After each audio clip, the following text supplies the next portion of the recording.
अंगणाला झाडू तर 100च्या स्पीडनच मारायला लागली मी. त्यांचं सांगण तोड ना, एवढं मोठं अंगण आहे आमचं, त्याच्यामध्ये गड्डे गुड्डे, पाणी काही निघत नाही लवकर. मग मी निघालो विहाराची साफसफाई करायला. ते तर पोचून मस्त थोडं पुसपास केलं आणि मारायला लागलो मस्त झाडू गिडू मारून पार चकचक करून टाकलो. काटतो मेरानं झाडा लागते बाई, एक बी कचरा नाही राहिला पाहिजे. घेतलं बकेट पोचा मारासाठी, पोचा बी चांगला दन दन दन दन दन दन मारूनच टाकलो. तुम्ही बी जाऊन सकाळी आपापल्या विहारामध्ये असेच काम करता का नाही? कमेंट मध्ये नक्की सांगा जो मले. आसपासची जागा सगळंच पुसून टाकलं, झेंड्यालाही पुसून टाकलं पोचानस. झाला होता आता माझा पोचा मारून. बारही मस्त झाडू गिडू मारून टाकलं आणि मस्त सळा टाकलं.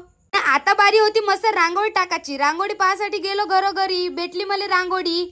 चिल्ल्या पाल्याला म्हणलं पकडा रे रांगोळी, आपण रांगोळी टाकू बा म्हणून. हे बी आले रांगोळी पाहासाठी. कलर जास्त नव्हते, पांढरी रांगोळी जास्त होती म्हणून पांढऱ्याच रांगोळी टाकत होतो. विहाराच्या भोवताल मस्त नाही का हे करून टाकलो, डिझाईन बनवून टाकलो. झेंड्याच्या बी भोवताल मस्त डिझाईन काढून टाकलो. पार कंबर दुखून गेली का माझी वाकू. हा दादा म्हणे तू काढ रांगोळी म्हणे, मी फोटो पुसतो म्हणे. मग भिडला मस्त फोटो पुसासाठी. या पोरीला लावून दिलो रांगोळी भरासाठी. डीजेवाले भाऊ डीजे तयार ठेव म्हणलं, तर रांगोळी आली. मग आम्ही अजून रांगोळी घेतलो. हे रांगोळी घेऊन गेलो मी दुसऱ्या भावनाकडं, कारण की ते बी रांगोळी टाकायची होती. म्हणून आम्हाला बहुत रांगोळी लागते.